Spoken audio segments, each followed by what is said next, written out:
देवर्षि नारद मुनि से राजा ने कहा कि हे देवर्षि, आपने भगवान की बहुत सुंदर लीलाओं का वर्णन किया। मनुष्य के उद्धार के लिए, मनुष्य के कल्याण के लिए सो कृपया करके इस कार्तिक मास में यदि कोई व्यक्ति अपने पाप निवृत्ति के लिए भगवान के मंदिर में दीप दान करता है या भगवान के मंदिर में झाड़ू लगाता है, तो कृपया करके हे प्रभु, इस कार्तिक मास में उसको ये 2 कर्म करने का कौन सा फल प्राप्त होता है, तो कृपया करके मुझे बतलाने की कृपा कीजिए। मैं आपके मुखार बिंद से श्रवण करना चाहता हूँ। तब वह कहने लगी कि मुझे एक समय ब्रह्मा जी ने बतलाया था, सो मैं आपको बतलाता हूँ। एक प्राचीन समय में एक चंद्रवंश में ध्वज नाम का एक अत्यंत प्रतापी राजा, जो भगवान का अत्यंत अनन्य भक्त था, यह राजा राज्य किया करता था। लेकिन इसका एक ही कर्म था कि नित्य प्रति भगवान के मंदिर में जाकर के या स्वयं क्या झाड़ू लगाया करता और भगवान के मंदिर में स्वयं दीपक जलाया करता था। कि एक दिन एक प्रीतिहोत्र नामक राजा या पुरोहित स्वयं जो है राजा को यह क्रिया करता हुआ देख करके बड़ा आश्चर्यचकित हुआ। पूछा इसने राजा से कि हे राजा, इस कार्तिक मास में भगवान को प्रसन्न करने के अनेक मार्ग हैं, बहुत मार्ग शास्त्रों में बतलाए हैं भगवान को प्रसन्न करने के, लेकिन सो हे राजा, फिर आपको इस मंदिर में मार्जन, झाड़ू लगाना, दीपदान, दीपक जलाने में आपकी इतनी अधिक श्रद्धा किस कारण होगी? यह श्रद्धा आपको कैसे प्राप्त हो? क्योंकि भगवान को रिझाने के बहुत ही सरल उपाय है। तब हाथ जोड़ करके अत्यंत विनम्र भाव से राजा ने कहा कि हे महाराज, मैं आपको एक प्राचीन इतिहास बतलाता हूँ, एक कथा मैं आपको बतलाता हूँ, सो आप उसका श्रवण कीजिए। एक पूर्व जन्म का एक अत्यंत आश्चर्यजनक एक इतिहास है, जो भगवत कृपा से आज भी इस जन्म में भी मुझे जो है उसका स्मरण है, उसका मुझे इस जन्म में भी मुझे ज्ञान है। तो नारायण, सतयुग के सरोचित मनवंतर में वेद और वेदों को जानने वाला एक ब्राह्मण जो है रहा करता था। यह ब्राह्मण जो है अत्यंत विद्वान था, लेकिन विद्वान होने के साथ साथ यह ब्राह्मण जो है हमेशा अपना जीवन जो है खोटे कर्मों में व्यतीत किया करता, हमेशा बुरे कर्म किया करता है। लेकिन जब इसके भाई बंधु रिश्तेदार बिरादरों को मालूम पड़ा कि यह जो है खोटे कर्मों में अपना जीवन व्यतीत करता, सबने इसका त्याग कर दिया, छोड़ दिया सबने। अब जब इसको सबने छोड़ दिया, बड़ा दुखी हो, क्योंकि ना तो कहीं से भोजन की व्यवस्था होती थी और न कहीं रहने की व्यवस्था होती। बड़ा दुखी हुआ। एक दिन दुखी होकर के यह घूमता फिरता हुआ नर्मदा नदी के तट पर पहुंचा और वहीं पर इसने अपने प्राण जो है त्याग दिए। जब नर्मदा नदी में इसके प्राण जागे तो जो स्त्री थी वह भी जो है यह विचारणी, वह भी बुरे कर्म करने वाली थी। और इसके मृत्यु के बाद गांव वालों ने, इसके भाई बिरादरों ने उसकी पत्नी को भी घर से निकाल दिया। और जब पत्नी को घर से निकाल दिया, स्वयं महाराज उसके घर से चले जाने के बाद उसके गर्भ से मैं जो है पापी, मैं पुत्र उसका मैंने जन्म ले लिया, मैं बड़ा पापी हूं, क्योंकि मैंने उस व्यभिचारिणी स्त्री के गर्भ से जन्म लिया था। और उस जन्म में जो मेरा नाम पड़ा था वो मेरा नाम जो है दंत केतु नाम से मैं प्रसिद्ध था। मैंने जो है अपने जीवन में धन के लिए न जाने मैंने कितने गायों को, पशुओं को और मनुष्यों की मैंने हत्या की। मुझे धन की अत्यंत लालच है। उस लालच के कारण मैंने इन सबको जो है मार दिया। स्वयं महाराज एक दिन किसी दूसरे की स्त्री से भोग करने की इच्छा से मैं जो है एक सुनसान भगवान के मंदिर में पहुंच गया और उस मंदिर में जाकर के मेरे पास जो कपड़ा पड़ा हुआ था उस वस्त्र से मैंने उस मंदिर को साफ किया और साफ करते हुए अंधेरा मंदिर में हो रहा था तो मैंने एक दीपक जलाया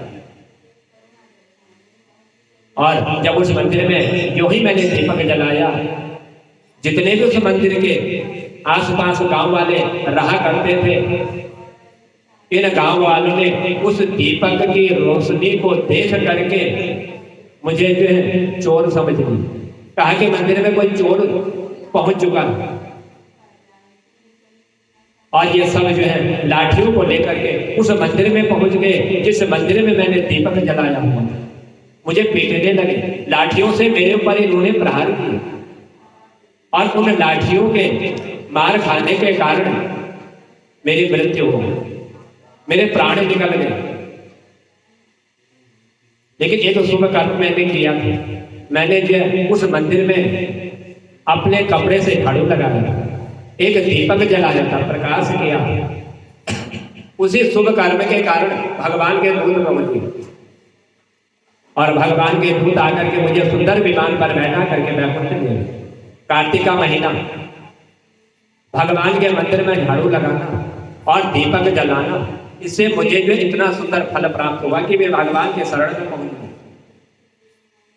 और कई कल्पों तक न जाने कितना समय व्यतीत हो गया, मैं स्वर्ग में ही निवास करता हूं। और उसके बाद जब मुझे जन्म मिला, मनुष्य का जन्म, तब मैंने चंद्रवंश में जन्म लिया। यदि श्रद्धा और भक्ति पूर्वक यही क्रियाकर्म कार्तिक के महीने में यदि किया जाए तो महाराज उसके पुण्य की जो गणना है उस पुण्य की गणना नहीं की जाती, यानी कि वह अनंत फल को प्रदान करने वाला है। इस कार्तिक के महीने में भगवान के प्रति जो भी कर्म किया जाता है वह सब जो अक्षय फल को देने वाला है। देवर्षि नारद मुनि ने जब इस राजा के मुंह से अपने पूर्व जन्म का वृतांत श्रवण किया, पूछा, देवर्षि नारद मुनि ने कहा, राजा यह तो आपने स्वयं अपने हाथों से दीपक जलाने, मंदिर में झाड़ू लगाने का जो फल बतला, अब कृपया करके यदि कोई दीपक नहीं जला पाता, दूसरे के दीपक जलाने का महत्व मुझे बताइए। तब वह कहने लगा, कह रहा, हे महात्मा, हे देवर्षि नारद मुनि, एक मनु के वंश में रैवत नाम का राजा जो है मंदबुद्धि, इसका नाम जो है भद्रबुद्धि नाम वाला, इस राजा का एक पुत्र और उसके यहाँ एक सुदर्शन नाम का अत्यंत पराक्रमी एक पुत्र का जन्म हो। ये जो भद्रबुद्धि की जो राजधानी थी, यह नर्मदा के तट के समीप जो है महेंद्र नाम का एक पर्वत था, उसी पर्वत पर इसकी राजधानी। तो एक बार यह शिकार खेलने के लिए सुदर्शन अपने साथियों के साथ जब वन में पहुंच गया, घूमते फिरते हुए इसने जो है नदी के उस पार जब एक सुंदर कन्या को देखा और उस कन्या को देख करके इसने जो है अपने साथियों से छोड़ दिया, साथी सवार हो गया घोड़े पर और तुरंत ही उस नदी के उस पार पहुंच गए।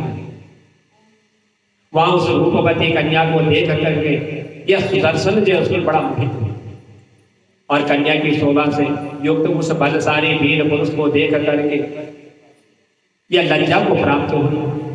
तो हे महाराज, इस सुदर्शन के पूछने पर उस कन्या ने बतलाया कि वह जो है एक गौड़ नाम के राजा है, उस राजा की यह पुत्री और इसका नाम है मदनालसा। ये अपना उसने परिचय बतलाया और अपनी सखियों के साथ भ्रमण करने के लिए वह जो है इस नर्मदा नदी के तट पर इस वन में पहुंची हुई। इसके बाद अपनी इच्छा के अनुसार इन दोनों ने उसी वन में गंधर्व रीति के अनुसार विवाह कार्य संपन्न किया। उस समय व्यतीत हुआ, ये जो है दोनों सी नर्मदा नदी के तट पर विहार कर रहे थे और फिर जो है अपने घर पर आकर के आनंद पूर्वक ये रहने लगे। कुछ समय बाद राजा भद्रबुद्धि अपने पुत्र सुदर्शन को राज्य सौंप करके स्वयं वन में चला गया। अब यह सुदर्शन जो है बड़ी कुशलता पूर्वक अपने राज्य को चलाने लगे। इसकी रानी, जिसका नाम जो है मदनालसा था, सदा अपने पति की भगवान विष्णु के समान उसको मान करके उसकी पूजा किया करती। इसी प्रकार ये दोनों राजा और रानी भगवान के अनन्य भक्त बने। इन्होंने भगवान का एक स्वर्ण मंदिर बनवा दिया और दोनों ही उसमें भगवान का पूजन और दीपदान किया करते। एक दिन रानी मंदिर में दीप जला रही थी कि उसी समय राजा ने उसको बुलवाया, परंतु दीपक जला करके आने में रानी को कुछ देर हो गई। इस पर राजा सुदर्शन ने क्रोध में आकर के रानी से कहा कि तुम कहती हो कि पति ही स्त्री का देवता है, लेकिन आज मेरी आज्ञा का तुमने उल्लंघन क्यों किया? मेरी आज्ञा तुमने नहीं मानी, क्यों तुमने इतना विलंब कर दिया आने में?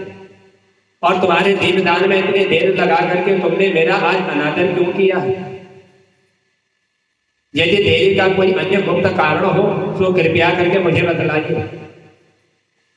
सती साध्वी मदनालसा अत्यंत स्नेहपूर्वक अपने पति से कहने लगी, महाराज मैं दीपदान का महत्व आपको बतलाती हूँ। इस दीपदान का कितना महत्व, और वो भी कार्तिक मास में। आप ध्यान पूर्वक इसका चरित्र सुनिए।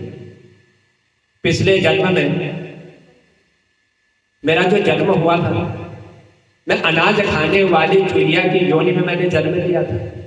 एक दिन गोदावरी के तट पर भगवान के मंदिर में रात्रि को जलता हुआ दीपक की जो बत्ती थी वह बत्ती छोटी हो गई थी, बुझने वाली थी। लोभ के कारण मैंने जो है अपने मुंह से उस बत्ती को पकड़ करके उठाया। उसी समय जो है दीपक तो जल गया उस बत्ती को उठाने से, लेकिन जलती हुई उस बत्ती को उठाने के कारण मेरा मुंह जो है जल गया, जिससे मेरी मृत्यु हो गई। क्योंकि मैंने जो है मंदिर में रात्रि के समय दीपक प्रज्वलित किया हुआ था, तो इसी कारण मैंने ऐसा सुंदर रूप पाया और ऐसा रूप पा करके मेरे को आपकी रानी बनने का जो सौभाग्य प्राप्त हो गया। श्रद्धा नहीं थी। मैं चूहे की योनि में मैंने जन्म लिया। एक चूहे की योनि में जन्म लेकर के जब मैंने उस दीपक को जलाया, मेरा मुंह जला, मेरी मृत्यु हो गई अश्रद्धा के कारण। और यदि कोई श्रद्धा पूर्वक भगवान के मंदिर में दीपक जला देता, उसके फल का कहना ही जो है बहुत कठिन होता है। उस फल की गणना जो है ब्रह्मा जी भी नहीं बतला सकते। जो श्रद्धा पूर्वक भगवान के मंदिर में दीपदान कर लेता है, अपने रानी के मुंह से ऐसी बात सुन करके राजा सुदर्शन ने आजीवन कार्तिक मास का व्रत करके भगवान के मंदिर में दीपदान किया। और दीपदान करते हुए जब इसका शरीर समाप्त हो गया, उस शरीर को समाप्त करते हुए, अपने शरीर का त्याग करते हुए इसको जो है वैकुंठ प्राप्त होगी या वैकुंठवासी होगी। इसलिए देवर्षि नारद मुनि कहने लगे कि हे राजा प्रभु, यह जो कार्तिक मास है, इस कार्तिक मास में यदि भगवान के निमित्त कोई भी यदि ऐसा कर्म किया जाता है तो अक्षय पद को देने वाला है। उसकी महिमा, उसकी गणना, उसके पुण्य का वर्णन जो है ब्रह्मा भी बतलाने में असमर्थ होते हैं। इसीलिए यह कार्तिक मास जो है भगवान को अत्यंत प्रिय है। और कार्तिक मास में किया हुआ जितना भी पुण्य होता है, यह सब पुण्य जो है अक्षय पद को जो है प्रदान करने वाला होता है। देवर्षि नारद मुनि ने कहा कि हे राजा, इसी तरह से यदि कोई मनुष्य जो है राधा नाम का यदि स्मरण कर लेता है, राधा के नाम का यदि वह अपने मुखार बिंद से उच्चारण कर लेता है, तो इस नाम की भी जो है बहुत महिमा, यह भी मनुष्य को जो है मोक्ष प्रदान करने वाली है। तो महाराज, ये राधा शब्द भी जो है मनुष्य के जन्म जन्मांतर के जितने भी पाप होते हैं, ये सब इन पापों को जो है समाप्त करने वाला है, यह पुण्य प्रदान करने वाला है। तब देवर्षि नारद मुनि कहने लगे कि हे महाराज, अब मैं आपको जो है इस राधा के जो नाम की महिमा है, उस महिमा का मैं तुम्हें वर्णन कराता हूं। तो महाराज, एक समय एक संत जी किसी गांव के निकट एक आश्रम में भगवान के 7 दिन की कथा का आयोजन कर रहे थे। जब 7 दिन की कथा का आयोजन हुआ और 7 दिन में से 2 दिन कथा के व्यतीत हो गए, और 2 दिन कथा व्यतीत होने पर तीसरा दिन जब कथा का आया तो तीसरे दिन की कथा में इन्होंने एक दृष्टांत दिया। कथा करते हुए यह बतलाने लगे कि अनेक प्रकार के जो मनुष्य होते हैं, जो पाप कर्म करते हैं, इन पाप कर्मों के ही द्वारा इन मनुष्यों को जो है अनेक प्रकार के नरकों में जाना पड़ता है, अनेक प्रकार के नरकों में इनको गिरना पड़ता है, क्योंकि पाप कर्म के ही द्वारा मनुष्य जो है नरकगामी होता है, नरकों का दुख भोगने वाला होता है। लेकिन उस पाप कर्म से निवृत्त करने का एक ही उपाय है, और यह उपाय जो है, जिस उपाय के द्वारा इन नरकों से मनुष्य जो है बच जाता है, इन नरकों में नहीं जाता, दर्शन जरूर करता है लेकिन इन नरकों में जाना नहीं पड़ता। और यदि उस उपाय को यदि कोई मनुष्य कर लेता है तो उसके जन्म जन्मांतर के जितने भी पाप होते हैं यह सारे पाप नष्ट हो जाते हैं। तो वह कहने लगे कि महाराज, इस नरक से बचने का एक ही उपाय है, यदि कोई अपने मन से एक बार सच्चे हृदय से राधा के नाम को पुकार लेता है तो उस राधा के नाम को पुकारने से इन नरकों में जाने से वह बच जाता है, इन नरकों में नहीं जाता। इतनी महिमा इस राधा के नाम की, और उसके जितने पाप होते हैं या सारे पाप उसके समाप्त हो जाते हैं।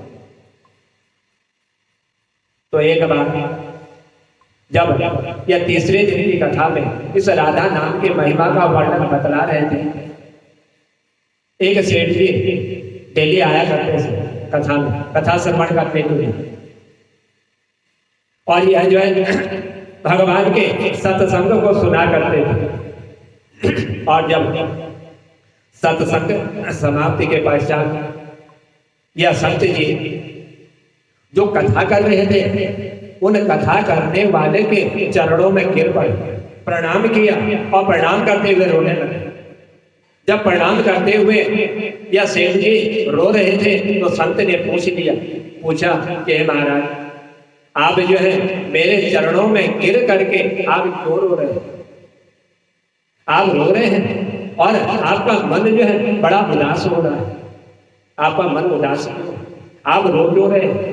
क्योंकि राधा नाम की महिमा बतलाई थी, राधा के उच्चारण का इन्होंने फल बतलाया था। तो रोते हुए वह सेठ कहने लगा कि प्रभु, कि हे महाराज, कि हे संत जी, भगवान आप की कृपा से मुझे जो है सब कुछ प्राप्त है, मुझे किसी चीज की कोई कमी नहीं है, सब मेरे पास। लेकिन मेरे मन में एक चिंता लगी हुई है, वह चिंता मुझे सताते रहती है। कहा संत जी ने, बतलाइए आपके मन में ऐसी कौन सी चिंता है जिस चिंता के कारण आप रो रहे हो, आप उदास हो रहे हो, सो मुझे बतलाने की कृपा कीजिए।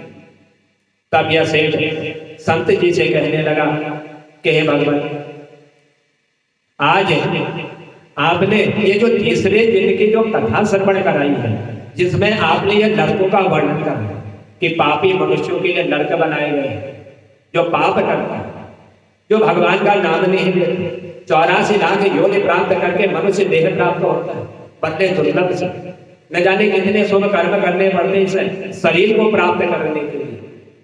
और यदि उस शरीर को पा करके यह पाप कर्म कर लेता है तो वह पापी मनुष्य इन नरकों में जाता है। यह वर्णन आपने कराया। लेकिन हे प्रभु, कि हे संत महाराज, कि जीव जो है जिस प्रकार के कर्म कर लेता है उस प्रकार के कर्मों के द्वारा उन पापों से उसको नरक की प्राप्ति होती है, और उन नरकों से बचने का एक उपाय है जिसके द्वारा नरकों में जाने से बचा जा सकता है। जो आपके शरण में पड़ जाता है, जो आपके शरण में आ जाता है और राधा नाम का जो उच्चारण कर लेता है, यही नरकों से बचाने वाला है। सो हे महाराज, मैं जो है आपकी शरण में आया हूं, मैं प्रभु के शरण में आया हूं। मैं रोज जो है नित्य ही सत्संग सुनने आता। मेरे मन में तो यह विश्वास है कि आप संतों की कृपा से और भगवान की कृपा से मेरा उद्धार तो हो जाएगा, मेरे पाप जो समाप्त हो जाएंगे, यह मुझे पूरा विश्वास है। क्योंकि मैं आपकी कथा श्रवण करने के लिए आता हूं, मैं आपका सत्संग श्रवण करता हूं। लेकिन जो मेरा मन उदास है, जो मैं रो रहा हूं, तो हे प्रभु के हे संत, मेरा एक सबसे छोटा भाई है और इसकी आयु जो है 50 वर्ष की हो चुकी है। 50 वर्ष की आयु इसने समाप्त कर ली, लेकिन उस 50 वर्ष की आयु समाप्त होने पर भी आज तक ना तो यह किसी सत्संग में गया और ना ही इसने जो है किसी भगवान के मंदिर में जाकर के भगवान का पूजन किया। इसको जो है परमात्मा पर, भगवान पर कोई विश्वास नहीं, ये विश्वास नहीं रखता और ना ही यह कभी जो है अपने मुंह से प्रभु का नाम का उच्चारण करता है, या प्रभु का नाम भी नहीं लेता, उनका सुमिरन भी नहीं करता। मनुष्य योनि इसको प्राप्त है, लेकिन भगवान का चिंतन नहीं करता, भगवान का उच्चारण नहीं करता, कभी सत्संग नहीं जाता, कभी कथा श्रवण नहीं करता। लेकिन हे प्रभु बतलाइए इसका उद्धार कैसे है, इसका उद्धार करने का कोई मार्ग है? बस मेरे को एक यही चिंता लगी रहती है कि सत्संग नहीं करता, भगवान के नाम का उच्चारण नहीं करता, तो उद्धार कैसे है?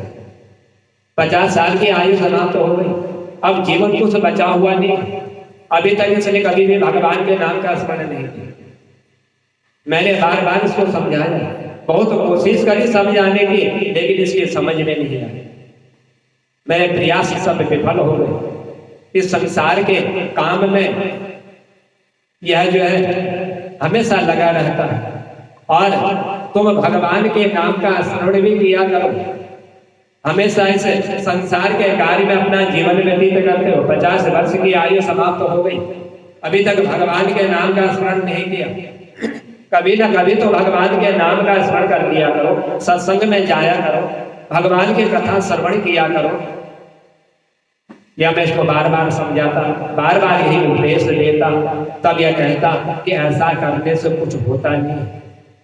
और इतना ही नहीं, बल्कि मेरे से भी कह देता कि तुम भी ये मत किया करो, सत्संग में मत जाओ, भगवान का नाम मत लो।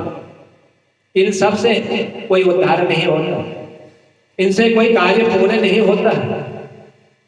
स्वयं महाराज, मैं जितना आस्तिक हूं, जितना मेरे भगवान के प्रति जो है प्रीति है, मैं भगवान की पूजा करता हूं और भगवान में अपनी आस्था रखता हूं, उतना ही यह जो है भगवान की पूजा को न करने वाला और भगवान को न मानने वाला है। जब इसे संत जी ने इनके मुंह से ऐसी बात श्रवण करी तो कहने लगे, संत जी तुम चिंता क्यों करते हो, तुम्हें किस बात की चिंता है?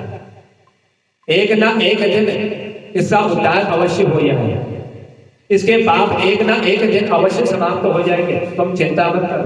50 वर्ष की आयु समाप्त हो गई, अभी इसकी आयु कुछ और बची हुई, इसका उद्धार भी अवश्य हो जाएगा। तब यह सेठ जी संत जी से रोते हुए कहने लगे कि हे भगवान, कि हे प्रभु, उसका जो उद्धार आप कह रहे हो, वो उद्धार उसका कब होगा, वह समय कब आएगा? आप जैसे महापुरुष जो है आज हमारे इस गांव में आए हुए हैं, और आपने जो है 7 दिन की कथा का आपने आयोजन किया हुआ है, और तीसरे दिन की कथा में ही आपने नरकों का वर्णन बता दिया, जिसको श्रवण करते ही बड़े से बड़े धर्मात्मा भी जो है भयभीत हो जाते हैं नरकों का श्रवण करते हुए। मुझे तो आप पर पूरा यकीन है, पूरा विश्वास है कि आप ही इसका उद्धार करके जाएंगे, आप मेरे भाई का उद्धार करके जाएंगे, यह मुझे पूर्ण विश्वास है। अब आप कैसे भी हो कृपा करके मेरे घर आइए और एक बार उसके मुंह से श्री राधा का आप उच्चारण करा दीजिए, जिस राधा की महिमा का आपने इतना बड़ा फल बतलाया, जिस राधा के नाम का यह फल बतलाया। आप एक बार चलिए मेरे घर, यदि एक बार में उसने राधा का नाम उच्चारण कर लिया तो ये 50 वर्ष की आयु में भगवान को न मानने वाले का भी आज उद्धार हो जाए। यह मुझे पूरा आप पर विश्वास है। तब सेठ जी की विनय सुन करके वह संत जी सेठ जी से कहने लगे कि हे सेठ जी महाराज, कि मैं जो है आपके इस गांव में 7 दिन की कथा करने के लिए आया हूं और कल जो है ये 7 दिन की कथा का समापन होने वाला, 7 दिन की कथा का कल जो है पारायण होने वाला, और जब 7 दिन की यह कथा समाप्त हो जाएगी तब मैं आपके घर आऊंगा और उसके मुखार बिंद से परमात्मा का सुमिरन अवश्य कराऊंगा। दूसरा दिन व्यतीत हुआ, सेठ जी अपने घर पहुंच गए, संत जी के आने का इंतजार करने लगे। कहा था संत जी ने कि मैं सप्ताह यज्ञ का जो कल समापन का दिन है उसके बाद मैं तुम्हारे घर पर आऊंगा। आज इंतजार कर रहे हैं सेठ जी कि संत जी आएंगे मेरे घर में, मेरे भाई का उद्धार करेंगे, एक बार इसके मुंह से राधा नाम का उच्चारण कराएंगे, जो राधा नाम मोक्ष को देने वाला, पाप नष्ट करने वाला है। आज जो है वो दिन निकट आ गया, उस आश्रम पर 7 दिन की कथा का समाप्ति होगी। आज जो है वचन दिया था संत जी ने सेठ जी को, मैं तुम्हारे घर में आऊंगा और तुम्हारे भाई का मैं उद्धार अवश्य करूंगा, चिंता मत करो। या कहते हुए मैं तो अपने घर आ गया हूं। आज संत जी अपने वचन के अनुसार जो वचन दिया हुआ था उधर भागवत की समाप्ति करी और इधर जो है वह संत जी सेठ जी के घर में पहुंचे। आज जो ही वह संत जी सेठ जी के घर में पहुंचे तो बड़ा आदर सत्कार इसने संत जी का दिया। उनका आदर सत्कार करते हुए बड़ा स्वागत करके इन्होंने संत जी के समीप अपने भाई को बुलवाया और भाई को बुला करके कहा कि आज हमारे घर में जो है संत जी पधारे हुए, एक बार आकर के आप उनका दर्शन कर लो, उसके बाद आपको जाना होगा तो आप चले जाएं।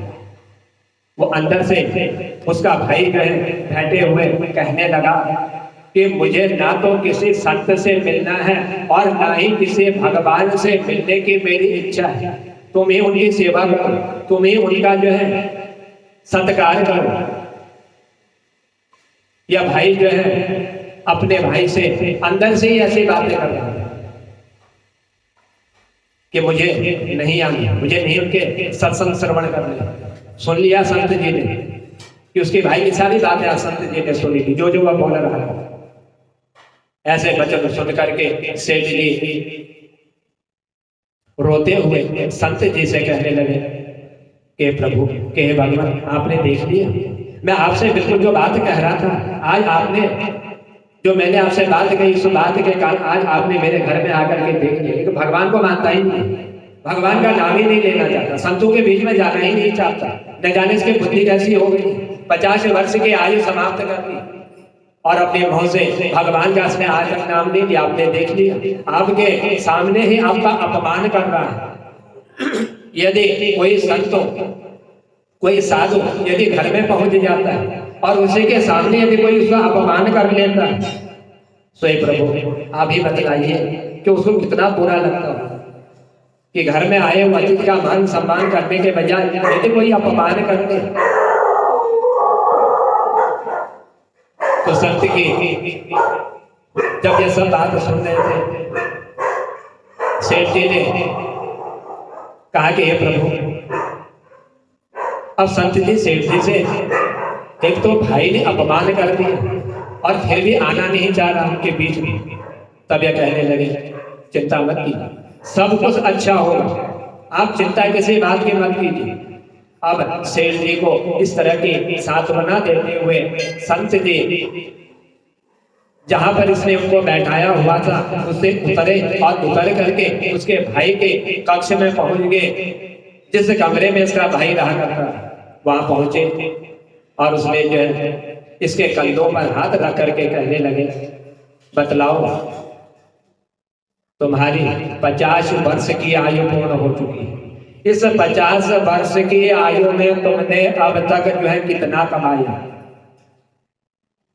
संत जी की इस बात को श्रवण करते हुए वो अपने नजदीक उनको देख करके कहने लगा कि अपना हाथ आप जो है, जो ये मेरे कंधे पर आपने हाथ रखा हुआ, इस कंधे से पहले आप हाथ उठा लीजिए।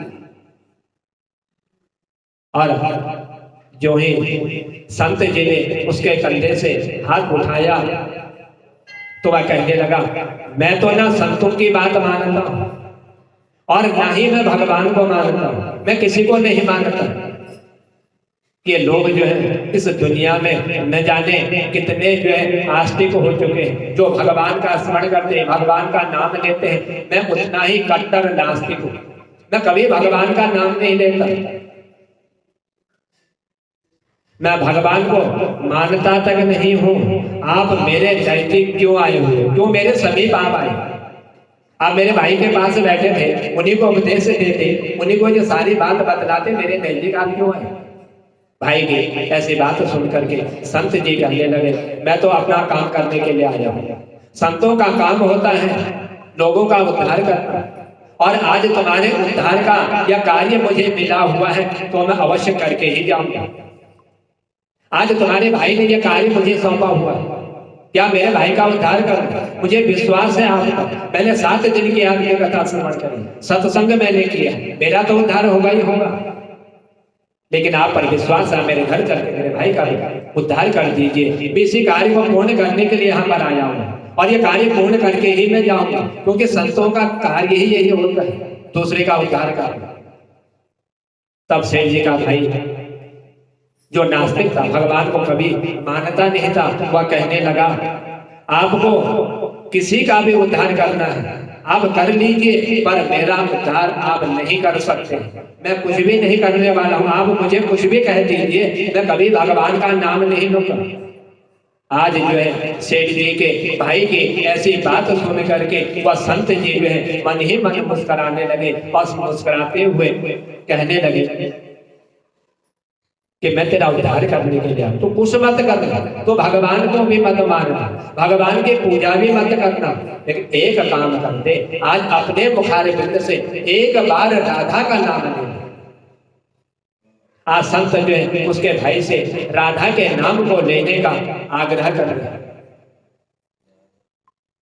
और वह सेठ जी का भाई संत जी से कहने लगा, मैं कुछ भी नहीं बोलूं, आप कितनी भी कोशिश करो, मैं राधा का नाम एक बार भी बोलने वाला नहीं। फिर कहा संत जी ने, एक बार राधा बोल करके तो कह दो। तब वह कहने लगा कि मैं नहीं कहूंगा।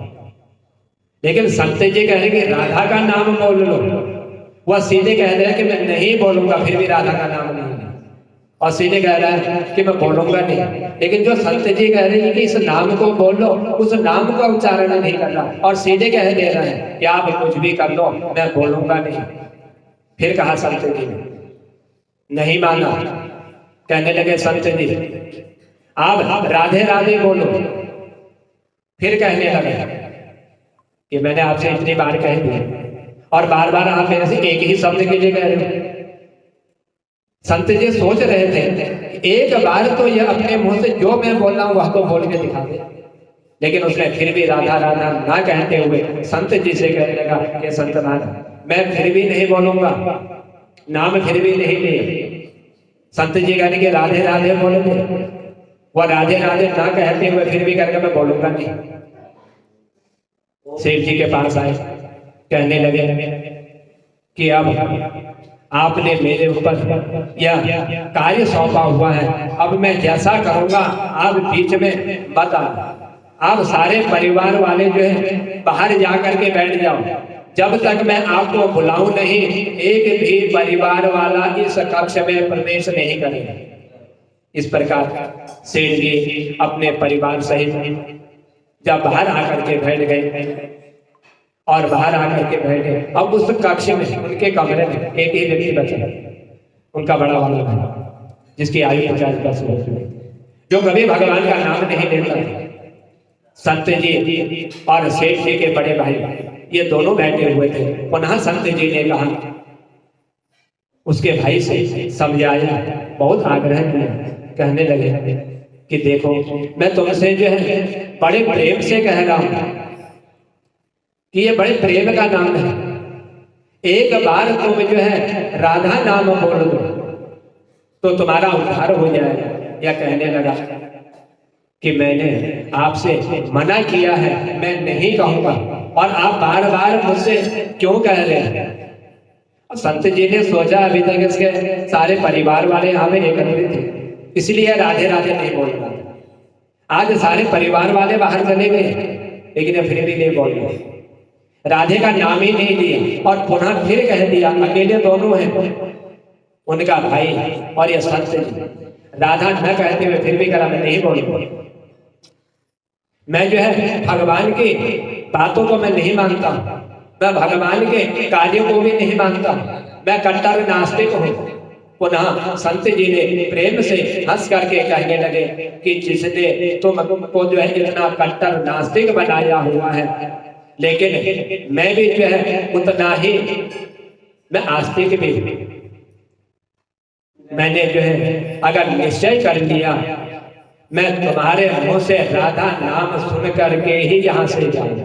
जब तक तुम राधा का नाम नहीं लोगे तब तक मैं तुम्हारे कमरे से बाहर जाने वाला नहीं। इसलिए एक बार बोल दो राधे का नाम, तुम्हारे मुंह से राधा का नाम जो ही निकलेगा तो समझ लो ये 50 वर्ष की आयु में किए हुए तुम्हारे सारे पाप नष्ट हो जाएंगे और तुम जो है पुण्य के भागी बन जाओगे। लेकिन एक बार इस राधा का नाम तो बोल दो। कहने लगा कि आप कितना भी प्रयास कर लो, कितना भी आप कह लो, मैं एक बार भी जो है इस नाम को नहीं बोलूंगा। अब संत जी मन में विचार करने लगे, या फिर भी राधा का नाम नहीं बोल रहा, कह रहा कि इस नाम को नहीं बोल रहा, लेकिन नाम नहीं बदला कि संत जी कौन सा नाम बोल रहे हैं, उस नाम का उच्चारण नहीं कर रहे, सीधे कह रहा है कि मैं इस नाम को नहीं बोलूंगा। तब जो है अब संत महापुरुष ये जो सेठ जी के भाई से इस तरह की बातें कर रहे थे, तो उन्हें सोचा कि यह जो है अब नाम लेने वाला नहीं है। अब संत महापुरुष ये बड़े दयालु थे और इन्होंने जो है एक यह लीला मात्र इनसे कहा था कि अपने मुंह से राधा का नाम बोलने। उस सेठ के भाई का हाथ पकड़ा और हाथ पकड़ करके जो ही इन्होंने जोर से घुमाने लगे, तब वह सेठ कहने लगा, ठहरो, ये जो है मेरी 50 साल की आयु हो चुकी है, वृद्ध अवस्था को मैं प्राप्त हो चुका हूं। सेठ जी का भाई भी जो है वृद्ध अवस्था में, और जो संत कथा करने आए थे ये भी वृद्ध अवस्था में, लेकिन वह कथा करने वाले, भगवान का नाम लेने वाले और राधा नाम का सुमिरन करने वाले थे। लेकिन ये संत के हृदय में, उनके चेहरे पर उस तेज का जो है प्रकाश है, और इन्होंने जोर से उसके भाई का जो ही हाथ घुमाया, और हाथ घुमा करके संत जी फिर कहने लगे, कहो एक बार राधे राधे बोलो। वह कहने लगा, नहीं कहूंगा। अब तो संत जी ने जोर से उसका हाथ घुमाया और सेठ जी के भाई को जमीन पर हाथ घुमा करके पटक दिया, और खुद उसके पेट पर चढ़ करके बैठ करके कहने लगे, एक बार अभी भी राधे राधे का नाम बोल दो। वह फिर कहने लगा, नहीं बोलूंगा। बार बार यही शब्द कर, संत कहने कि एक बार बोल दे, और बार बार नाम नहीं ले रहा, यही कह रहा कि मैं नहीं बोलूंगा। लेकिन बोलना क्या है, क्या नहीं बोलेगा, उसका नाम नहीं ले रहा है। अब संत जी ने अपने मन में सोचा कि अब इसका क्या उपाय किया गया। तुरंत संत जी ने दोनों हाथ पकड़ करके उसके पैरों को बांध दिया और कहने लगे, अब बोलो राधे राधे। अब ऐसी अवस्था में वह सोचने लगा कि संत तो मुझे आज छोड़ने वाले नहीं, और यदि ऐसे ही इन्होंने मेरे शरीर के साथ किया, पहले हाथ घुमाया, जमीन पर गिराया, और दोनों हाथ पैर बांध दिए, कहीं मेरे प्राण न चले जाए, मेरा जो शरीर कहीं समाप्त ना हो जाए। अब संत जी ने कुछ नहीं कहा, कुछ बोले नहीं संत, हाथ बांध दिए, पैर बांध दिए, बोले एक बार बोले, सोच रहा था मन में अब बोलो या ना बोलो, यदि नहीं बोलता हूं तो ये संत जी कहीं मेरे प्राण ना ले लें, कहीं मेरे प्राण समाप्त ना हो जाए, क्योंकि मेरा अभी जीवन शेष बचा होगा, मुझे अपनी आयु पूरी करनी है। अब मन में इसके समझा नहीं, बड़ा आस्तिक, कभी नाम नहीं लेता और जो ही अपने मन में इसने ऐसा विचार किया कि मुझे क्या करना चाहिए, क्या नहीं करना चाहिए, लेना चाहिए नहीं लेना चाहिए, लेता हूं तो प्राण बच जाएंगे, नहीं लेता हूं तो आज संत जी मेरा उद्धार करेगा, ये मुझे मार डालेंगे। तो ऐसा अपने मन में इसने विचार किया, सोचा, एक बार इसने अपने मुंह से कह दिया राधे राधे, उच्चारण हो गया, क्योंकि संत जी ने मन में प्रण करके आए हुए थे कि मैं इसका उद्धार करके अवश्य जाऊंगा।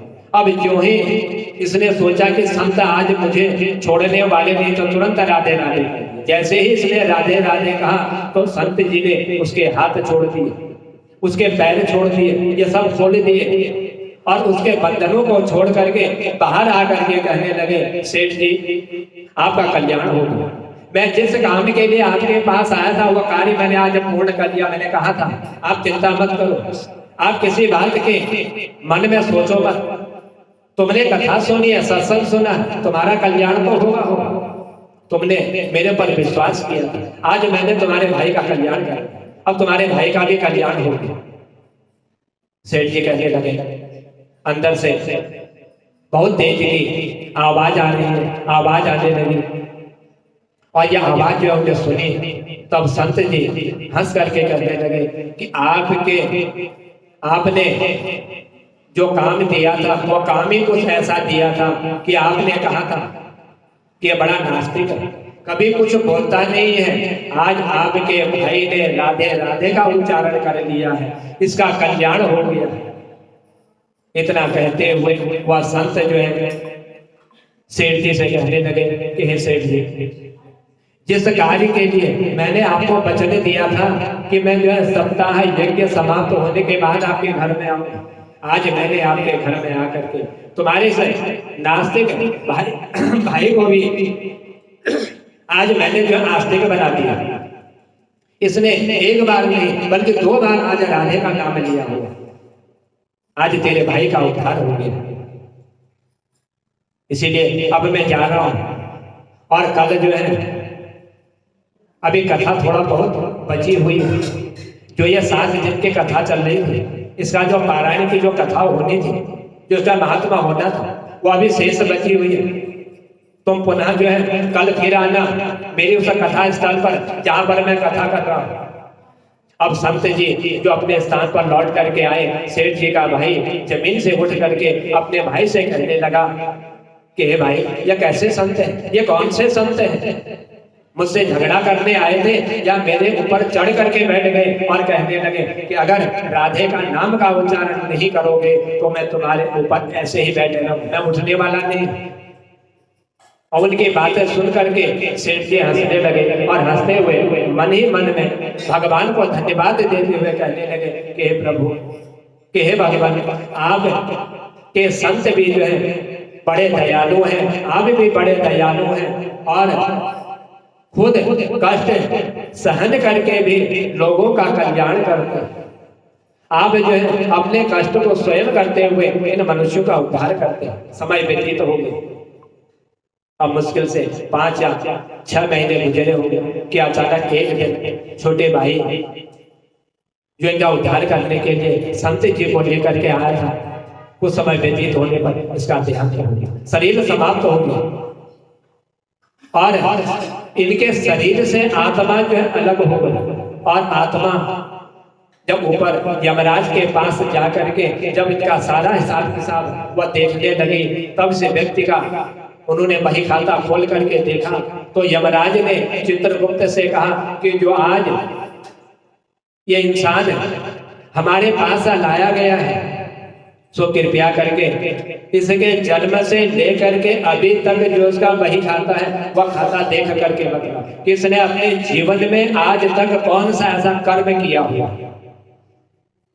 अब चित्रगुप्त यमराज के आदेश पर उसके बही खाता खोलते हुए बतलाने लगे कि हे भगवान, इसने अपने जीवन में कभी भी परमात्मा का सुमिरन नहीं किया, कभी भगवान का नाम नहीं लिया, सदा पाप ही कर्म किया करता था, पाप में ही रहा करता था। यह बड़ा पापी है, इसे तो सीधे नरक में भेज दिया गया। यमराज के आदेश के अनुसार जैसे उसे नरक भेजा जा रहा था तभी चित्रगुप्त ने आकर के कहा कि हे भगवान, एक बात और है। यमराज जी ने कहा यह कौन सी बात है? तब चित्रगुप्त कहने का भगवान, एक बार संतों के कहने पर इसके मुखार बिंद से जो है राधा नाम का उच्चारण हुआ। एक संत इसके घर पहुंचे हुए थे, मानते इसने अपने जीवन में कभी शुभ कर्म नहीं किया, ये बड़ा पापी है, लेकिन एक बार राधे राधे संत के कहने पर इसने बोला हुआ है, उसका उच्चारण किया हुआ। उस राधा के नाम का उच्चारण जब इसके मुंह से निकला तो यमराज के भूतों ने कहा रुक जाइए थोड़ी देर, देखते हैं कि इसके हिसाब में कुछ बाकी कुछ बचा हुआ है, इसके बाद ही इसको जो है नरक में भेजा जाए। आज जो है यमराज ने पुनः चित्रगुप्त से कहा कि एक बार इसका जो हिसाब है वो एक बार और देख ले, और कहीं इसने परमात्मा का नाम का उच्चारण तो नहीं किया, कभी भगवान का नाम तो नहीं लिया है। चित्रगुप्त ने फिर से पुनः सारा हिसाब देखा, कहने लगे कि हे भगवान, इसने जीवन में पाप कर्म किया लेकिन एक बार इसने उच्चारण जरूर किया, और वह भी जो है एक संत के कहने, अपने मन से नहीं किया। कोई संत इसके घर पहुंचे, उन्होंने जो है राधे राधे इसके मुंह से बुलवाया हुआ, एक बार इसने अपने जीवन में इस राधे नाम का उच्चारण किया हुआ। उसी राधे नाम के उच्चारण करने से 50 वर्ष की आयु तक इसने जितने भी पाप कर्म किए उस नाम से सारे पाप इसके समाप्त हो चुके। तब वह कहने लगे कि अब इसके साथ क्या किया जाए। तो यमराज ने उस इंसान से, उसी व्यक्ति से पूछा कि एक बात बताओ, हम तुम्हें पहले राधा का उच्चारण का फल दे या तुम्हें नरकों में भेज दिया गया, अब तुम्हें कौन सा फल चाहिए? वो जो राधा का नाम लिया था उसका फल भोगना चाहते हो, या जो पाप कर्म किया उन पाप कर्मों का फल भोगना चाहते हो? कौन सा फल तुम भोगना चाहते हो? तब भक्त हाथ जोड़ करके कहने लगा कि हे भगवान, नरकों में तो जाना ही है, यह नरक बनाए इसीलिए मनुष्य का उद्धार करने के लिए, लेकिन इससे अच्छा यह है कि आप मुझे एक बार राधा का उच्चारण का जो फल मिला हुआ है वह मुझे प्रदान करें, फिर मुझे जहां चाहो वहां भेज दे, नरक में भेजो या स्वर्ग में भेजो, जहां आपको भेजना होगा भेजो। अभी यमराज जी अपने यह सब देख करके विचार कर रहे थे, इसने एक बार राधा के नाम का उच्चारण लिया हुआ है, अब इसका फल क्या हुआ? उन्होंने सारी पुस्तक खोल डाली, कहीं पर भी इस राधा के नाम का कोई फल आज यमराज को नहीं दिखाई दे रहा। कहीं लिखाई नहीं कि राधा के नाम का उच्चारण करने से कौन सा फल प्राप्त होता है। वह विचार करने लगे कि राधा का नाम ऐसा कौन सा नाम है जिस नाम के उच्चारण का फल मुझे तक पता नहीं है। मैं यमराज हूं, दूसरे की मृत्यु करता हूं, लेकिन इसका फल मुझे भी मालूम नहीं, मैं भी इसके फल को नहीं जानता। तब वह अपनी शंका का निवारण करने के लिए उस भक्त को अपने साथ लेकर के स्वर्ग लोक पहुंचे, और स्वर्ग लोक में आकर के यमराज ने इंद्रदेव से कहा कि हे इंद्रदेव, मुझे बतलाइए एक बार राधा के नाम का उच्चारण करने का फल क्या है? जो एक बार यदि राधा के नाम का उच्चारण कर लेता है उसका फल मुझे बताइए। बहुत ढूंढ ली, बहुत कोशिश कर ली, मुझे कहीं मिला नहीं। तब इंद्रदेव ने प्रयास किया, प्रयास करते हुए इस राधा के नाम का जो फल था उस फल का पता लगा करके सब देवता मिल करके आज ब्रह्मा जी के पास पहुंचे, और ब्रह्मा जी ने जब सबको देखा तब ब्रह्मदेव पूछने लगे कि आपके साथ आप देवलोक हो, आप देवता हो, और आप देवताओं के साथ ये मनुष्य आपके साथ कौन आया है, और ये किसलिए आज मेरे लोक में पहुंचा हुआ?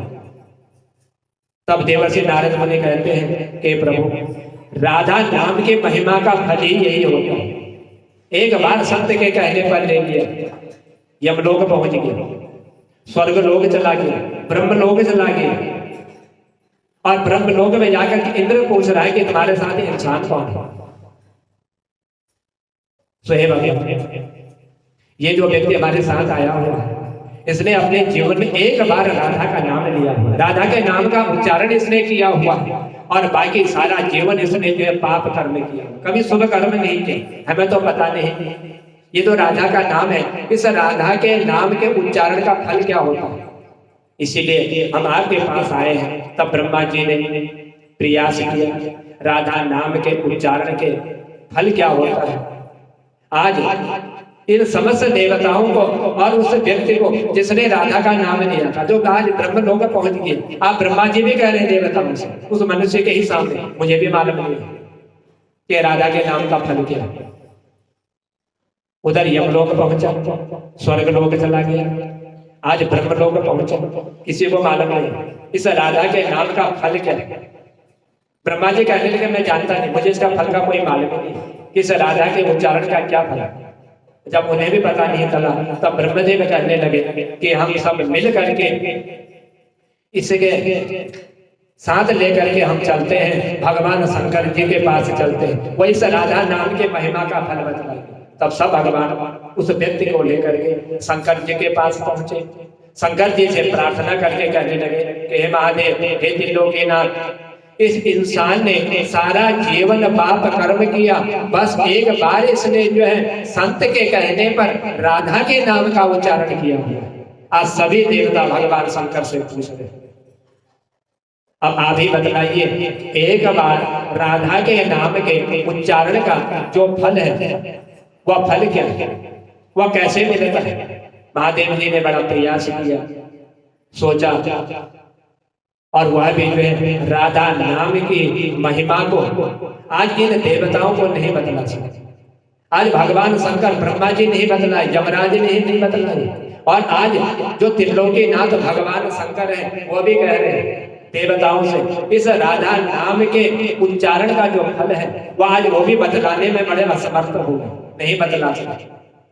तब शंकर जी ने कहा कि अब हम सबको जो है एक काम करना होगा, हम सभी देवताओं को मिल करके इस मनुष्य को अपने साथ लेकर के आज कृष्ण के पास जाना है।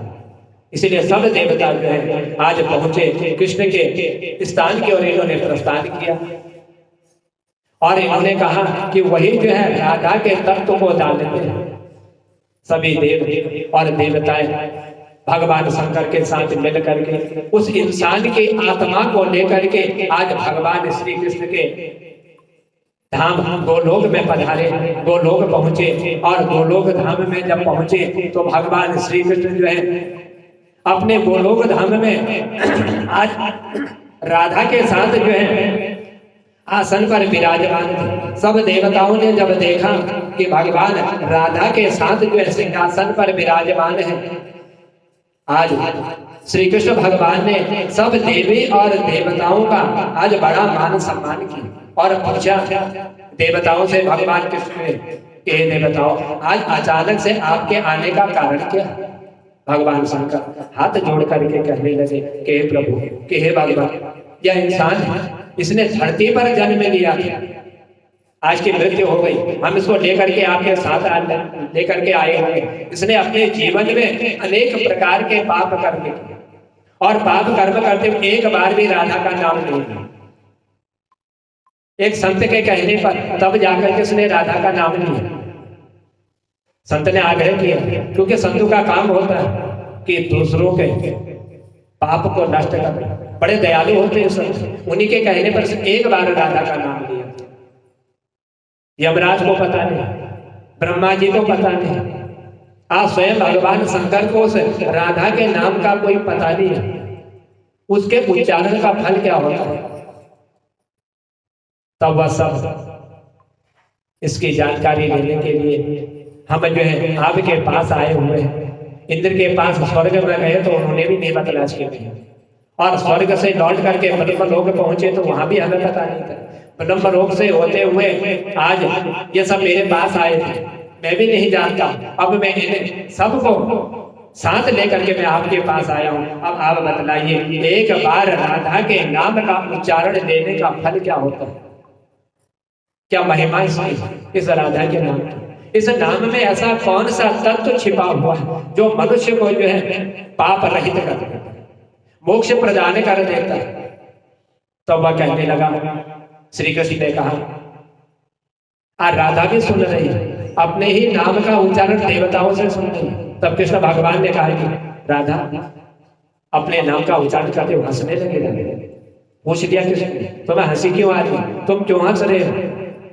राधा कहने लगी कि हे भगवान, कि हे प्रभु, ये अभी तक जो है इस राधा के नाम का महत्व नहीं जानते। भगवान शंकर, त्रिलोकीनाथ, ब्रह्मा जी, यमराज, कोई भी इस नाम के महिमा को नहीं जानते। भगवान शंकर आज राधा की ऐसी बात सुनकर के कहने लगे, हे महाराज, राधिका के नाम का क्या असर होता है, आप हमको बतलाने की कृपा कीजिए। तब राधिका कहने लगी कि हे महाराज, आप खुद सोचिए, एक व्यक्ति ने एक बार राधा नाम का उच्चारण किया, राधा नाम का जप किया, एक बार राधिका के नाम के जप से इसने जो है तीनों लोगों का भ्रमण कर लिया। उस राधा के नाम के स्वर्ग में पहुंच गया, और राधा के नाम से ब्रह्मलोक में पहुंच गया, और राधा के नाम से शंकर के पास पहुंच गया। तो आपको तो ज्ञान होना चाहिए कि राधा के नाम में कितना फल। जिस व्यक्ति ने 3 लोगों की परिक्रमा कर राधा के नाम के एक शब्द बोलने से करेगा, ब्रह्मदेव का ब्रह्मलोक में दर्शन करके आ गया, और स्वर्ग लोक में इंद्र का दर्शन करके आ गया, और आपके महादेव लोक में आपका इसने दर्शन कर लिया एक राधा नाम से। आज एक बार उच्चारण के प्रभाव से या आप सबको जो है साथ दे करके आज मेरे गोलोक में पधारा हुआ, मेरे दर्शन करने के लिए आया हुआ, श्री कृष्ण का पूजन कर रहा है। और इससे अधिक राधा नाम का फल और क्या हो सकता है? जब राधिका जी ने इस प्रकार एक बार राधा नाम का पूरा महत्व बतलाया, तो यमराज कहने लगा, यह तो बड़ा अनंत फल प्रदान करने वाला है। जो व्यक्ति नरकों में जाने वाला था, वह एक बार उसका उच्चारण करते हुए इसने न जाने कितने लोगों की यात्रा प्रारंभ कर दी, और भगवान श्री कृष्ण और राधा रानी के चरणों में उपस्थित होकर के इससे अधिक फल और इसका क्या हो सकता है?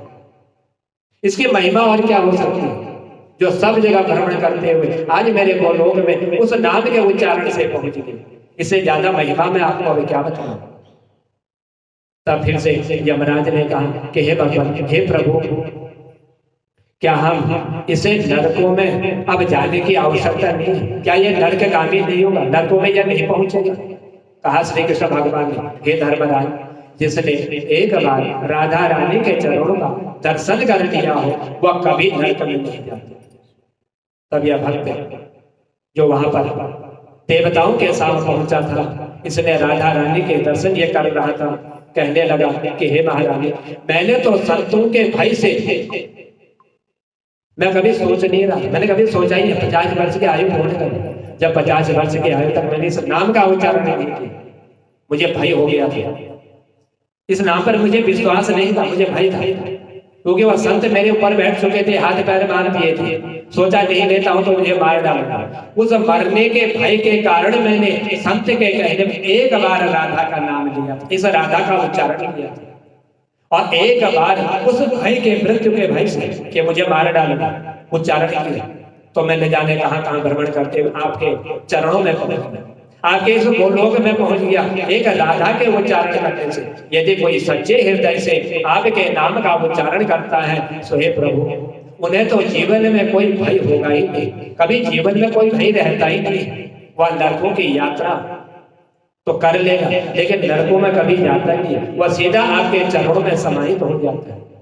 इस राधा नाम का इतना महत्व, एक बार राधा के उच्चारण करने का सच्चे हृदय से जो व्यक्ति इस राधे नाम का यदि एक बार भी यदि उच्चारण कर लेता है, तो वह जो है मोक्ष को प्राप्त हो, वह आपके चरणों में आ जाता है, फिर उसको कहीं जाने की आवश्यकता नहीं होती। जन्म और मृत्यु के बंधन से भी वह उसको जो है मुक्ति प्राप्त होता है।